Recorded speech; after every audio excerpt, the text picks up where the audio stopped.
We turn now to the breaking news. We turn now to the breaking.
Welcome to the Reformed Stoic Podcast.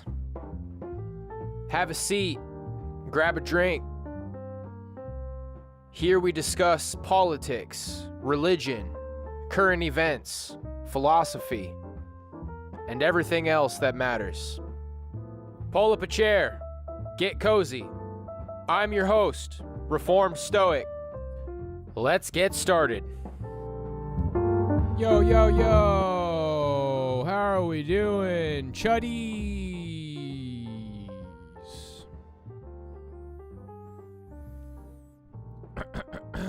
Mic check, mic check. Alright, friendos. The connection's looking a little bit bumpy here. Thank you, I appreciate that, Jit Romney. Yeah, I'm looking at some bumpy connection here.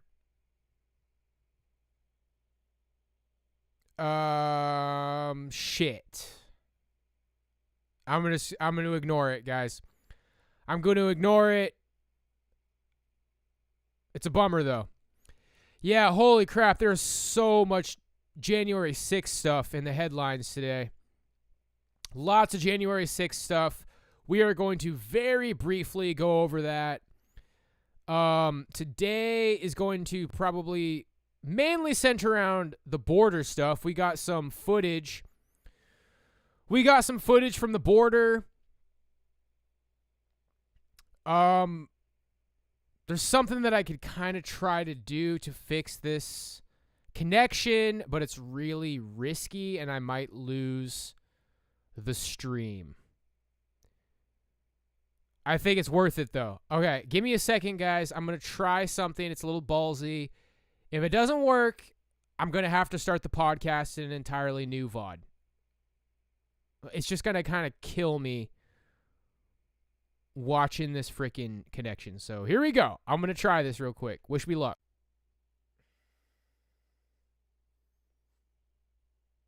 All right. I think that did it.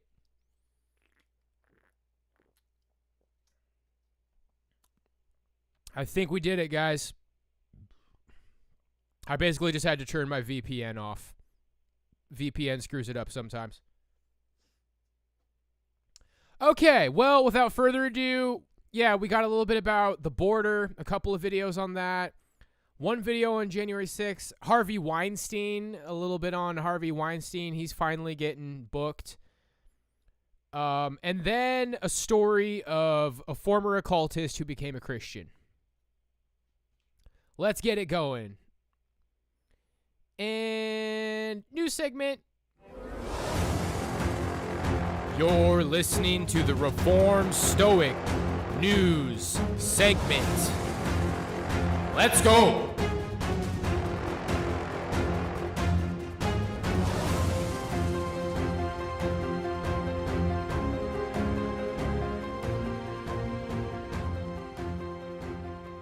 Elon Musk and Twitter.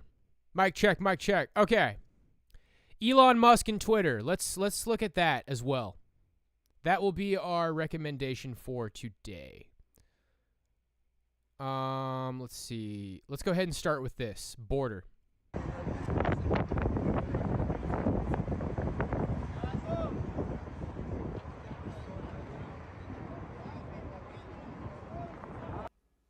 Now that video was shot by our next guest from the Mexican side of the border in Juarez. It shows a huge mass of migrants lined up. Of course, they're waiting for Title 42 to expire, and thus they're just going to enter the United States without fear of being turned away at all. But tonight, some news broke on a separate issue that might help stem this flow. This is a huge blow to the Biden administration. A federal judge just ruled that Trump's Remain in Mexico policy, which sends certain non-Mexican citizens who enter the U.S. back to Mexico as they wait for their immigration hearings, that must remain in place. Joining me now live from El Paso is Julio Rosas, senior writer for Town Hall. Julio, the Biden administration never wanted to keep Remain in Mexico, hated it because it actually worked, and they want an open border, obviously. Do you think this is going to have any major effect regarding what you're seeing on the ground, which is staggering? At the moment, I don't think so, because you have to remember that a lot of people have been waiting since all the way back in May, when Title 42 was supposed to be gone back then, before a judge said it had to stay. There's been a lot of people waiting for next week to come to pass, and so I don't think, one, the news will reach them that Remain in Mexico will be in place in at least for a little bit. I mean, the reason why we're seeing this massive rush right now, even the week before, is just because people are tired of waiting, and they definitely want to take advantage of the policies that the Biden administration has put in place since they got into office. Julio, where are these people coming from? I know everyone thinks it's just Guatemala and El Salvador, maybe a few South American countries, but what's the truth about the various places of origin for these migrants? When I was in Ciudad Juarez for the past 2 days, I've met people from Ecuador, people from Colombia. I even met a man and his wife and his child, and they were from China. They were Chinese, and they definitely stood out to me. And even just now, as we were getting ready for this shot, just right over to my right here, 4 Nicaraguans hopped over the older border fence. And there's a El Paso police officer, and he's called Border Patrol. But that just shows how busy this area has been for the past couple of weeks. And really, it's just it's a wait and see. A lot of Venezuelans right now, they are mainly staying in Mexico because Title 42 does largely apply to them. And from those that I've spoken to the past couple of days, they're ready for next week to come over. All right, Secretary Mayorkas, who the Republicans want to impeach, was where you are in El Paso over the past couple of days. He met there with Border Patrol agents, and it did not go well, Julio. One agent stated, they asked him why he's staying at the border, saying the border is secure when we have no agents in the field. And that same agent said he had the nerve to respond that he never said the border was secure. And I wish you could see into our agents' eyes. They were lifeless. Julio, what are the agents telling you? I can't imagine the life of a Border Patrol agent looking at this mass of humanity that you showed in that video. We'll show it again in a moment. Holy crap, guys. Sorry to interrupt. So I got this big, shelf in my closet. It must be, I don't know, 5.5 feet high or something. Rug just jumped on the top of it. Whoa. Rug is really up there in the closet. Okay, sorry. My mind's just kind of blown. I mean, the agents that I've spoken to, all throughout since this crisis has started, they are absolutely demoralized. They're fed up with the lies that the Biden administration has told the American people, because they see it. They see it every day. They have been through multiple administrations, some of them, and they've seen the differences firsthand. And so for a lot of them, it's insulting that Secretary Mayorkas would even say such a thing when he has said time and again in front of Congress even that they have operational control, that it is secure. When, from what I've seen in my multiple trips down here, and even just I've seen this past week, it's not secure in any traditional sense. Well, Julio, that's kind of obvious, don't you? Scores is not secure. I mean, this is ridiculous. This is a complete travesty from beginning to end. This is purposeful. They wanted to do this. And anyone watching who's had a chance to watch Fox, because the other networks won't cover it, sees what's going on here. They understand it. Julio, thank you for being there, and thanks for that exclusive video tonight. Hey, Sean Hannity here. Hey. Okay, so a lot of people at the border. Hard to believe a president can be so destructive. Yeah, the president's always the problem, no matter who the president is. And to think we might lose our democracy. No, not our democracy.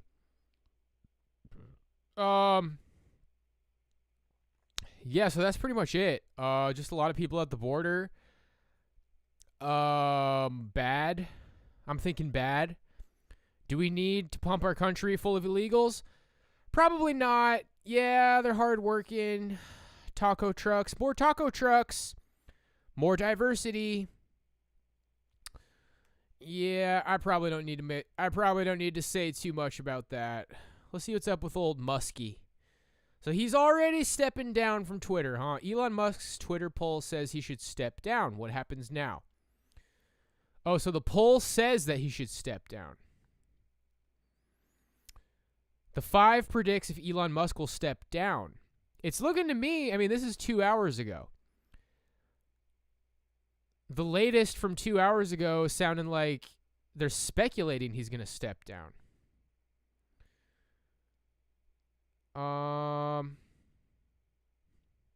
The 5 predicts if Elon Musk will step down.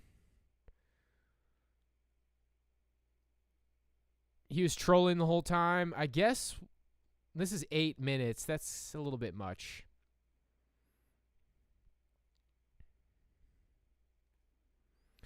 Here, this one's 20 seconds. Let's just do 20 seconds.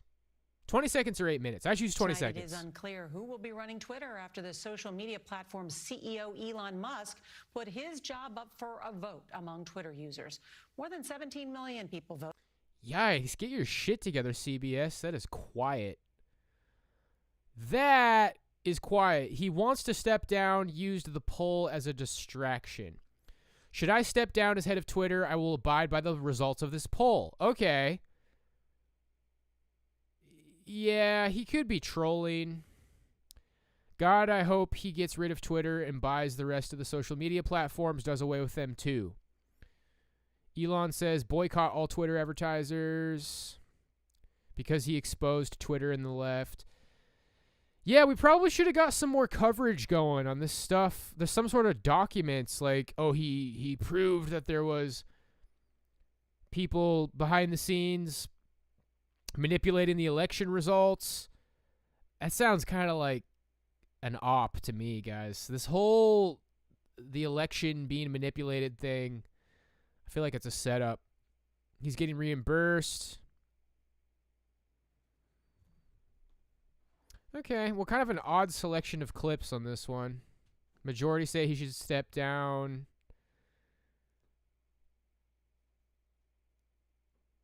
I guess we'll watch this one too. Another 20-second clip.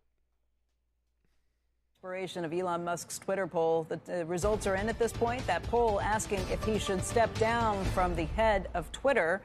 It's ended with the results showing more than 17 million votes. 57.5% say yes, he should step down. 42.5% say no, he should stay. He has said that he will abide by the results of this poll, so we'll see.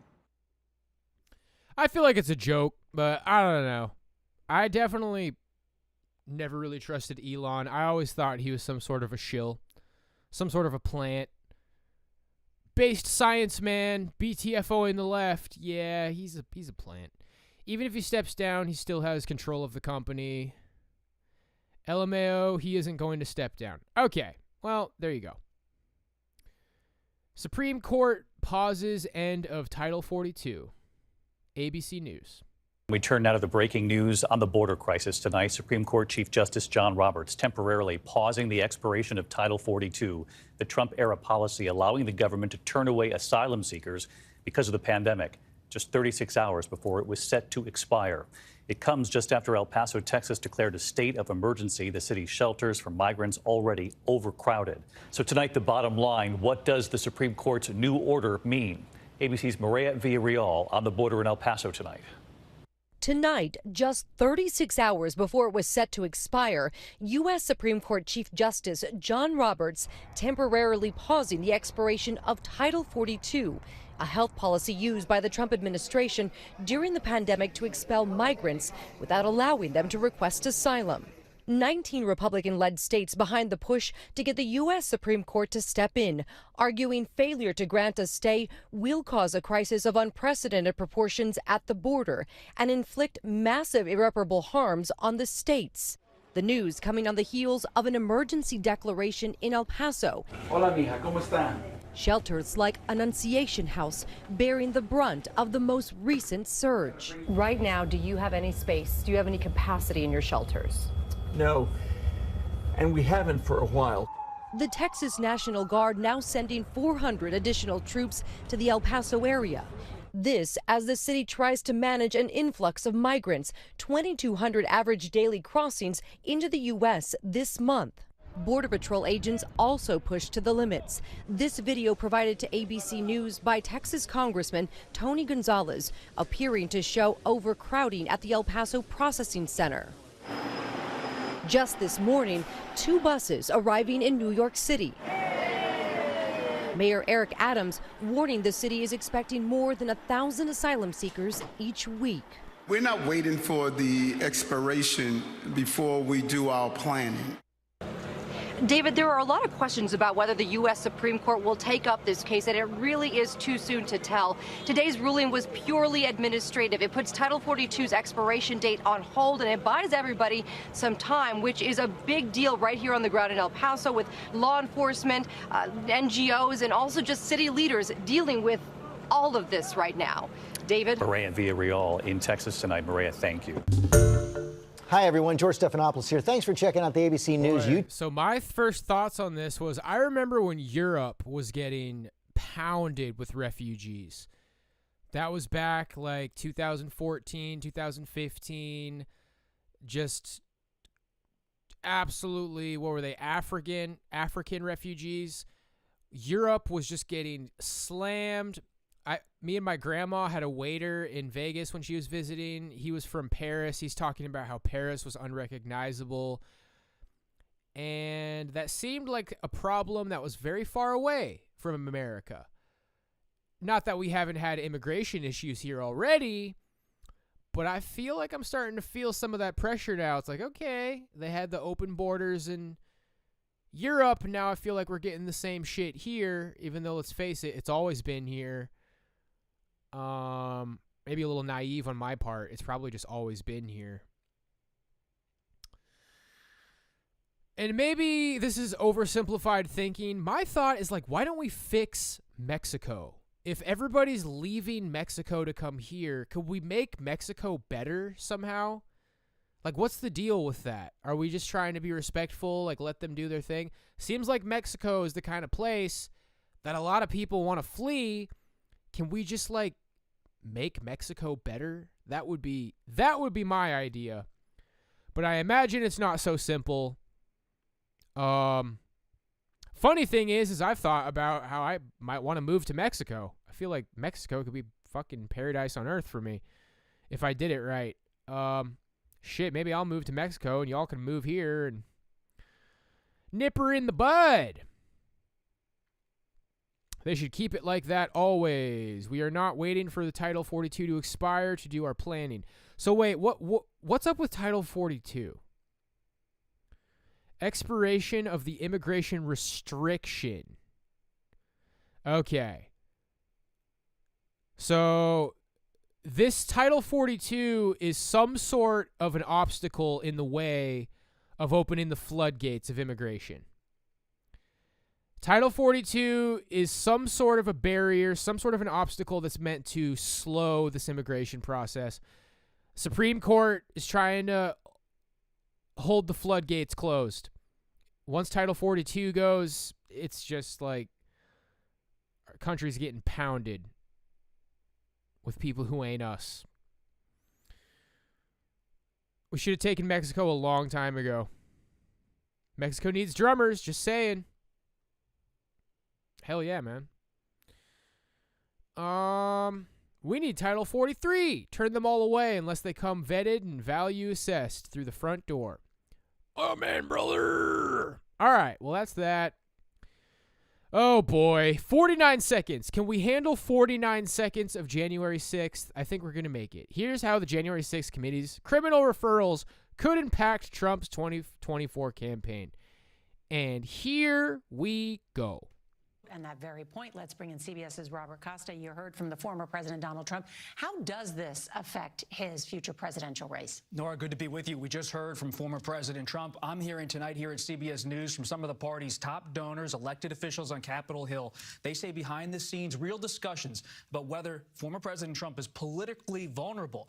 His 2024 bid now up for discussion. Other rivals thinking about jumping in the race, including Congresswoman Liz Cheney, the vice chair of the committee. She's giving a speech tonight, moving closer to a race, a campaign. So are other contenders. They see Trump as someone who has fallout from the midterm elections. His candidates lost in many states, and now a possible indictment from the Justice Department on the horizon.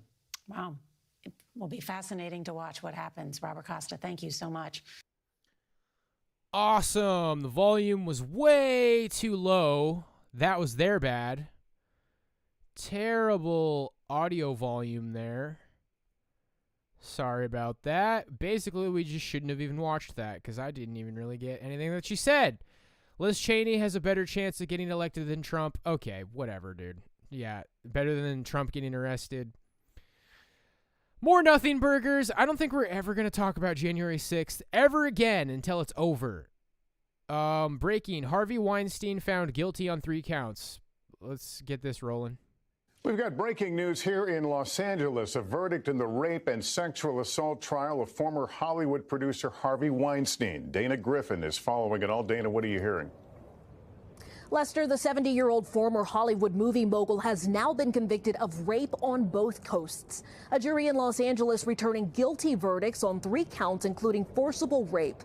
The announcement came after 10 days of deliberations and a nearly 2-month-long trial. Now, the jury was hung on 3 counts and found Weinstein not guilty on a 4th. Weinstein is already serving a 23-year prison sentence for a rape conviction in New York. Weinstein pleaded not guilty in both trials and denies all allegations of non-consensual sex. Court here in L.A. resumes tomorrow to consider aggravating factors. Depending on the jury's decision, Weinstein faces up to 24 years in prison. Thanks for watching our YouTube channel. Follow today's top stories and breaking news. You know, I have some kind of chuddy thoughts about the Weinstein stuff. You guys, I think the moral of the story is just don't be a fucking scumbag. You know, if you be a scumbag, it's going to come back to bite you in the ass down the line. However, is there a difference between rape and, hey, baby, you want this job? Earn it. Is there a difference? There is a difference. There's a big difference. What I've heard, my impression is that he was doing the old casting couch. Like, you want this part, baby? How bad you want this part? That's not the same as rape. And the girls took the deal, got the part, and then a couple of years later, you know, they want the part. I like the part where I got the part, but I don't like the thing that I had to do to get the part. So now we need to, you know, anyway, I don't need to like go deep into that. Bottom of the line, guys, is don't be a fucking scumbag. What he did was wrong. Do I have some mixed feelings? Like, the further you go back, the more it sounds like casting couch. And now they're saying it's rape. I don't know, dude. Maybe he did rape somebody. It's been years now. It's been years. I don't even really remember the story. It's not a hill worth dying on. Look at him. He's a fucking piece of crap. Let's just move on. State of emergency declared at Texas border. All right, one more here. A state of emergency at the Texas border. The mayor of El Paso making the declaration late Saturday. Our asylum seekers are not safe as we have hundreds and hundreds on the streets, and that's not the way we want to treat people. He says more than 15,000 migrants have arrived in the last week, and now that number is expected to explode with a Trump-era policy known as Title 42 set to be lifted on Wednesday. The public health rule implemented in March of 2020 in response to the COVID pandemic, making it easier to return hundreds of thousands of migrants to Mexico. If the courts do not intervene and put a halt to the removal of Title 42, it's going to be total chaos. Officials say the number of migrants attempting to cross the border could more than double daily, but border towns are already strained. ¿Para dónde vas? Nueva York. Nueva York. He's waiting for transport so he can get to New York. Men, women, and children fleeing violence and poverty, seeking asylum at this makeshift camp in downtown El Paso. It's freezing temperatures overnight. We have children and babies who were sleeping in streets. So she says this entire sidewalk was full of people who slept there. Volunteers bring in clothing, food, and water. This is one of the parts of El Paso where the asylum seekers are sleeping on the ground. This person's even using a cardboard box to stay warm. They're also getting food and water in this area. It's right next to the bus station where some of these buses are being used for them to get to their destination. Others seeking shelter at El Paso International Airport. Now, one final attempt by a group of Republican-led states to prevent a possible sudden surge of migrants. They're calling on the Supreme Court to intervene as soon as tomorrow. And Guad joins me now from El Paso. And Guad, the Mexican government, is it making things worse in a way for the U.S.? Well, Kay, earlier this week, just a few days ago, Juarez officials confirmed they were working with the state to bus migrants to the border and allow them to cross into the U.S. and turn themselves in. That's how the surge began here just a few days ago. Kate? Thanks for watching. Okay, let's have a discussion here. Let's give some gems of wisdom here. What happens? What has been happening to America with the border stuff, with immigration? What becomes of America with these open borders?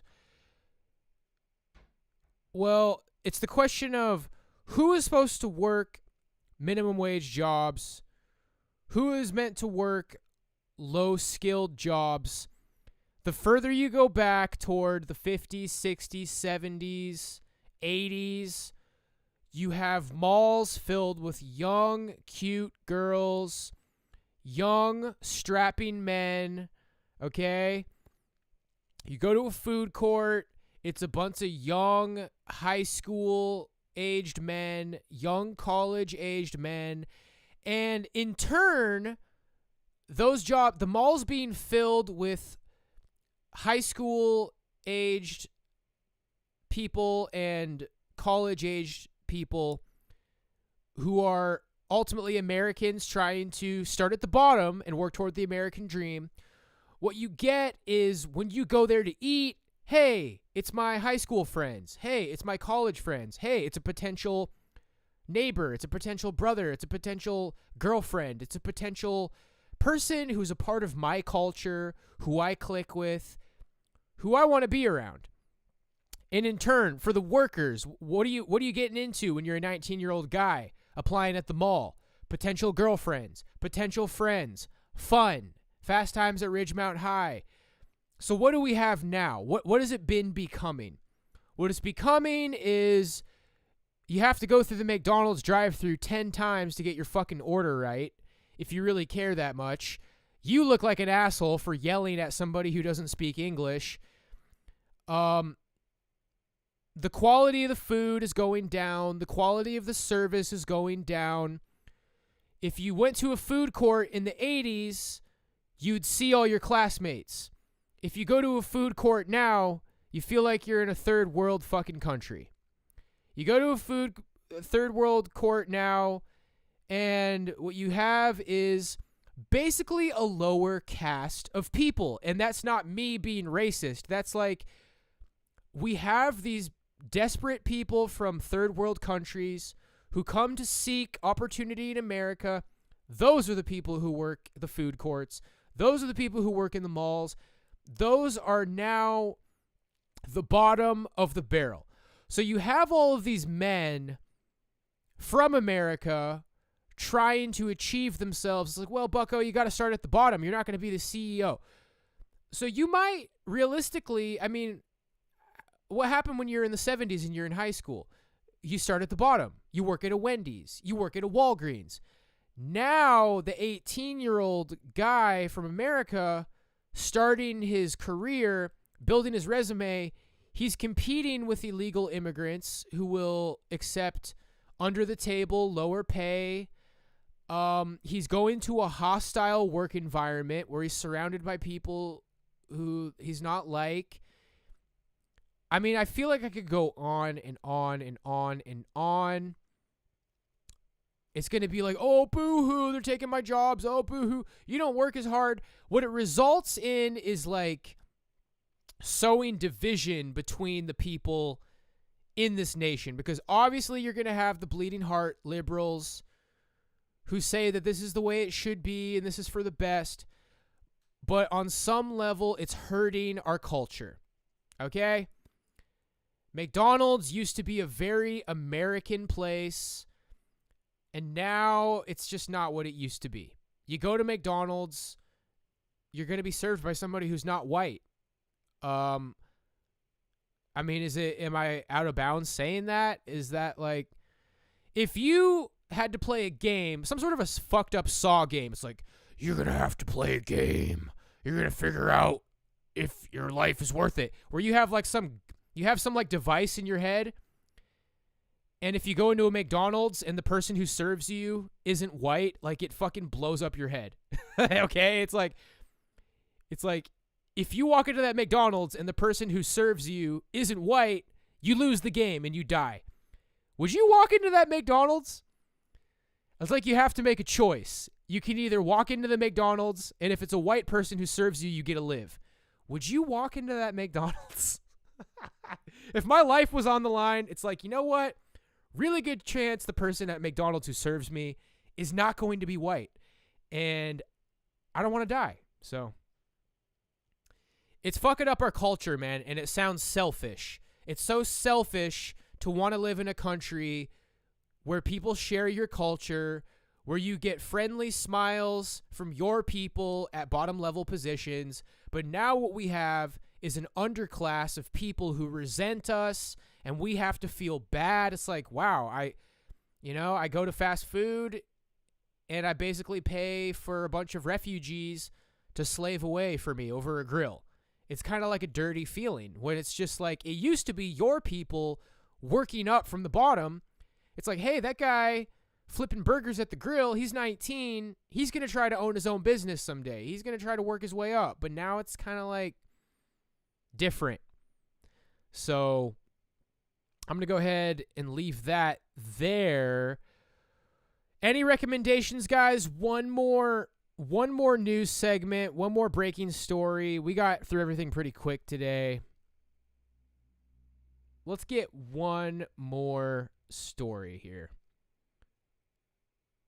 The 5 Supreme Court deals major blow to Biden border. Oh, Supreme Court deals major blow to Biden border policy. Yeah, we've kind of gone over that a bunch. January 6th. A lot of nothing burgers today, guys. Everything was January 6th. When I was looking for shit, everything was January 6th. Jeff Bezos it is.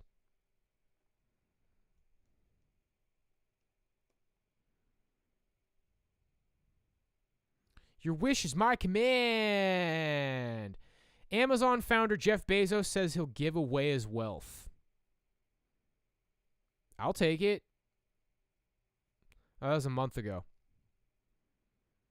Are you trying to say there's some sort of breaking news about Jeff Bezos? Because I'm not seeing it.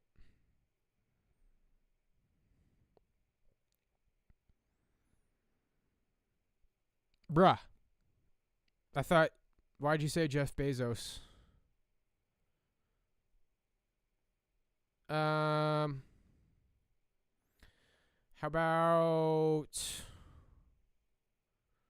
I don't know. What's going on with LGBT? Oh, I guess I needed to add the Q.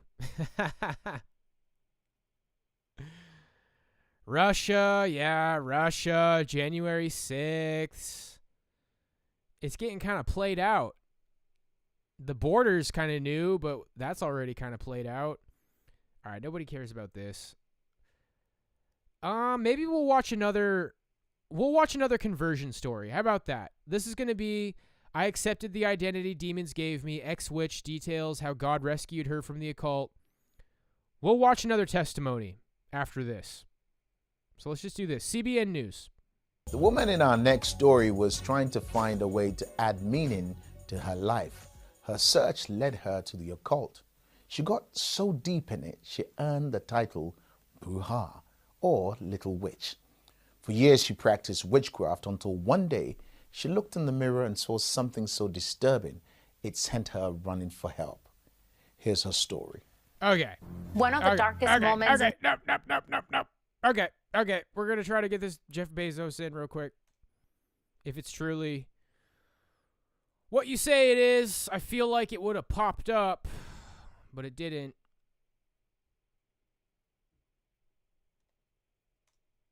That's a lot of stuff to type into a search engine. This is a year ago. 9 minutes. Okay, here we go. Oh, live in space 4 years ago? What? I'm going to watch this one because it's only a month old. Oh, the giveaways. Yeah, let's do this one. It's 4 years ago. A future where everybody lives in space.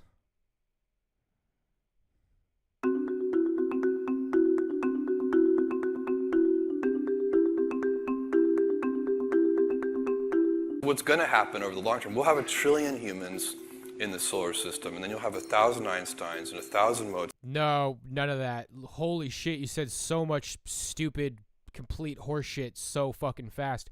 This is 4 years ago. How many people do we have in space? None. Well, holy shit, this is stupid. Arts. It'll be a much better civilization for your grandchildren's grandchildren. We are starting to bump up against the absolute true fact that Earth is finite. This guy's a fucking idiot, dude. This guy's a billionaire? Dude, this is 4 years ago. Is everybody in space? No. Get the fuck out of here.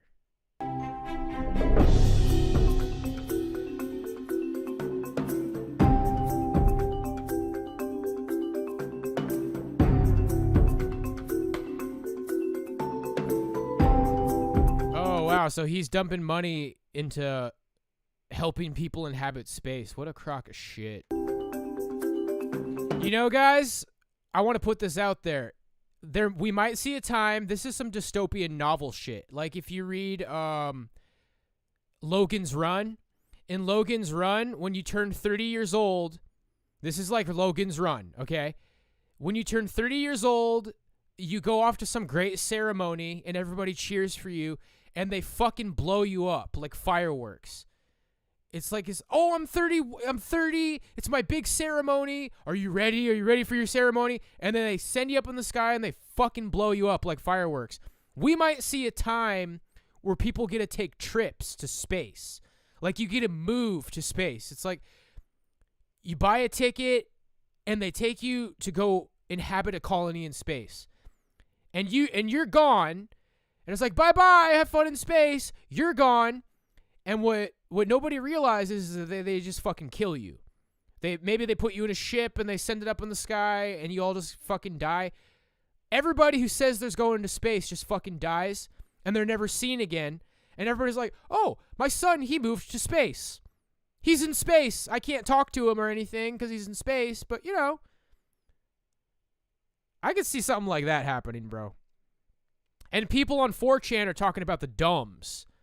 I can't remember what DUMB stands for. D-U-M-B acronym. Some sort of like a shelter, like a fallout shelter for if everything goes to shit. The elite are going to invite people to their big fancy shelters. And these people are saying, don't go. Don't fucking accept the invitation into the underground shelters. They're going to like try to put you into weird transhumanist technology and enslave you and torture you and don't fucking do it. Don't go to space. Don't go in the DUMBs. Basically, don't do anything these nutty fucking elite nutbags tell you to do. 2 kids in a dorm room cannot build an important space company today. The price of admission is too high. So what Blue Origin is working on doing is lowering the price of admission so that the next generation, there can be some, Mark Zuckerbergs of space. Because that's the only way we get to the future that I'm talking about, is we need thousands of companies. We need the same dynamism in space that we've seen online over the last 20 years. What a fucking idiot. I gotta get in the comments over here. This guy's awesome! Here we go. I gotta get in the comments over here. 4 years later, and what progress have we made? Nothing! Ha ha ha ha!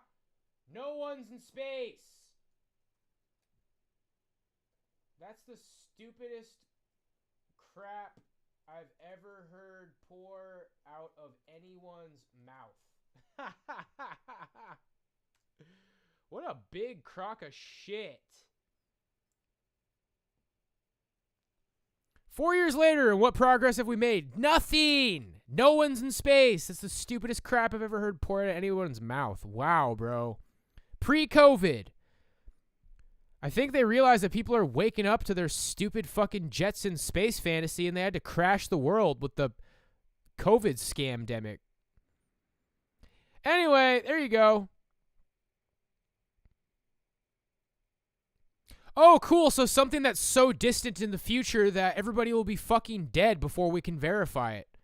Wow, what a genius.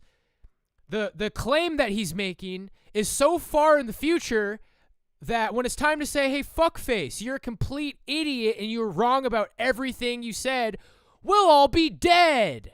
Wow, he's so smart, huh, guys? Moving on. Running for help. Here's her story. One of the darkest moments in Santeria was accepting the identity that the demons gave me, that I was one of them, and me being a witch. All her life, Ileana Soltani was searching for acceptance. She says she found it through the occult. To me, it was the beauty of the rituals and the connection with the community. You felt that you were empowered. Ileana's parents divorced right before she was born. Her father's absence left her with feelings of rejection she would carry for years to come. That I was not loved, that I was not good enough for him. And due to that, I grew up with low self-esteem. Ileana's journey into the occult started at age 12. While playing her Ouija board with friends, she discovered she had a gift to foretell the future. Some started calling her a witch, a title she would embrace for several years. I was finding my identity as the gifts manifesting. Me and my friends played with Ouija boards. We played with Ouija boards and did seances and shit when we were kids. That shit's bad news, bro. Ouija boards are not good. That's bad news. Big deal. Little kids have this, like, habit of fucking around with occult shit like that. Bad news bears. You need a strong religious background. You need a strong Catholic, or you need something, bro. You need something based in Christianity to protect you from that shit, and I didn't have it. That maybe that's who I was, that I was a witch. I felt empowered, that I was able to make them feel good. By the time she was in college, Ileana was reading tarot cards for people. She pushed aside the things she learned going to church with her grandmother as a child, in search of what she called higher enlightenment. When I read cards, I didn't think I was doing darkness. I was still think I was in the light. Ileana put away the tarot cards. However, it didn't stop her from venturing into another occult religion, Santeria, which originated in Cuba. Practitioners of Santeria claim to follow God while practicing dark rituals, magic, and animal sacrifices. Ileana, now an accountant, was drawn deeper into Santeria. By the end of 3 years, she had earned the title Bruja, or Little Witch. The change had been so subtle, she didn't realize who she'd become until one day she saw something disturbing in the mirror in her sleep. My eyes were on fire in the mirror, like red on fire. And I knew there was a power, and I didn't want to go into practicing dark magic. Now you're talking about voodoo. Now you're talking about raising also the dead. Ileana threw away the idols and tools and left Santeria. Within the week, she was in the hospital, violently ill with internal bleeding. Unable to find a cause, doctors suspected she had an unknown virus and feared she might die. While they had no answers, Ileana had a visit from some people who did. The santos, the saints, were very upset at me. They told me to come back, that just to do several rituals, to do several sacrifices, and then everything should be fine, which I told them no, that I was not going back. Ileana would stay in the hospital for 2 weeks before the symptoms and bleeding stopped. Then, after getting out, she lost her job. The battle continued, and she blamed God. I ended up losing everything, which at that time I said to God, why are you allowing this? I started having intense dreams where demons will show up in my house and they will try to choke me. I just want a normal life. All I want to do is just leave everything that has to do with the spirit around alone and don't see demons and just move with my life Over the next 5 years, Ileana dedicated her life to her career. While working at a bank, she met a Christian coworker who told her God had a message for her. And she said, God wants me to give you this verse. And she gave me Jeremiah 29:11, for I know the plans that I have for you, says the Lord, plans not to harm you. And at that moment, I was so mad at God that I didn't want to hear that. While at her job, a month later, Ileana says she heard God's voice. And he said to me, wake up, the time is near. And right there, I felt like all my spiritual senses were awakening again.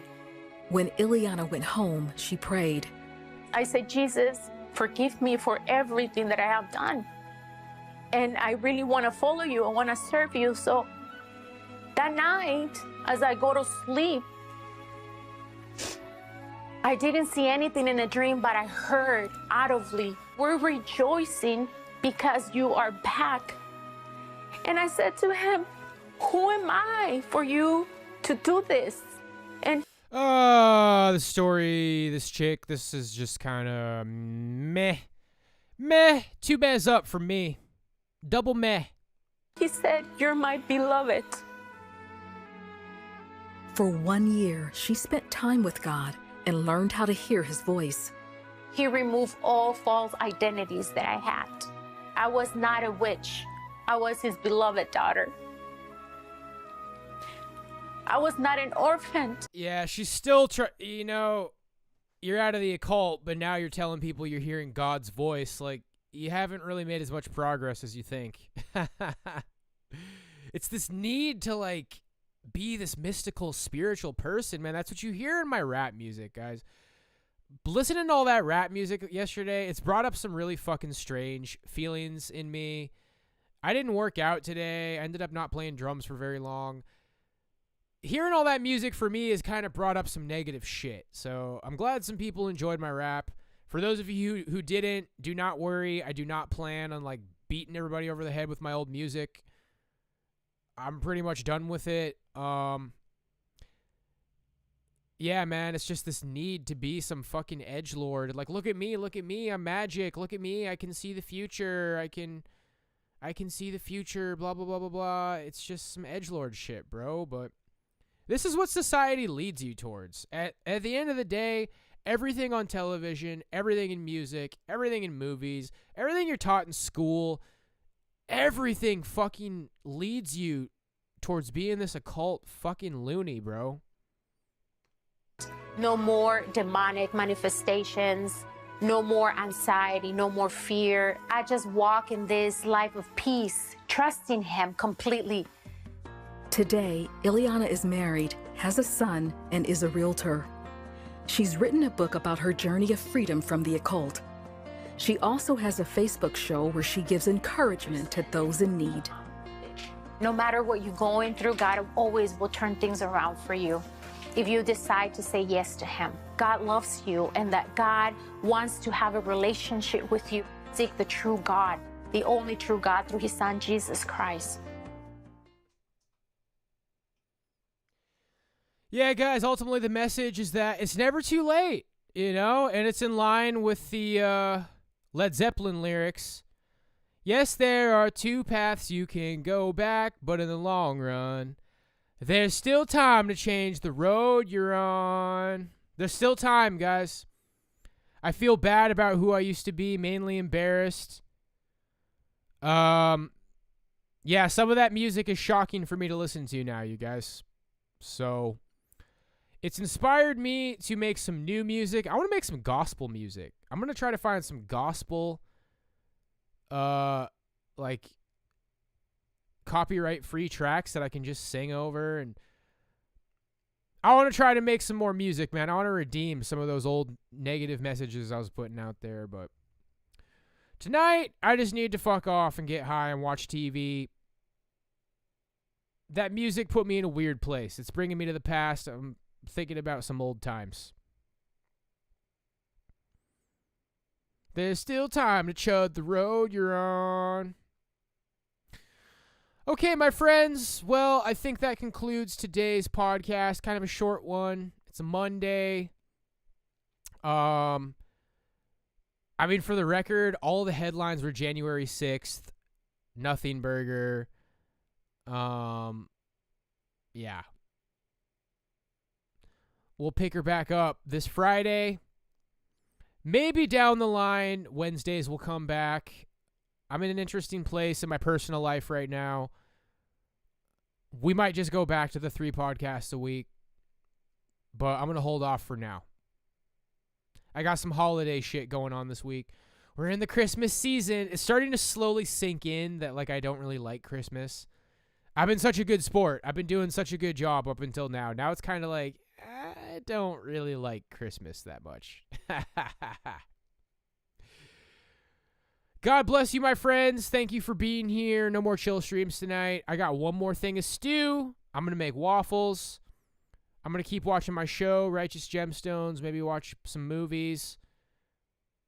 I didn't work out today.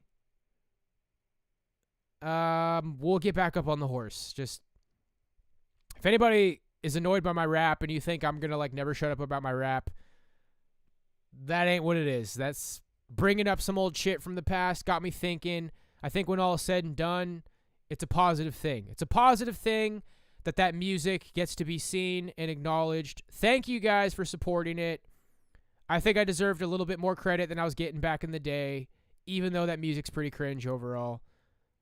Thank you for being supportive of me, you guys. I appreciate y'all. That music's there forever. It has a home now. It's not lost and forgotten.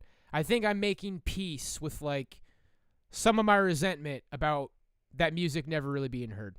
So, God bless you, my friends. Until next time, peace.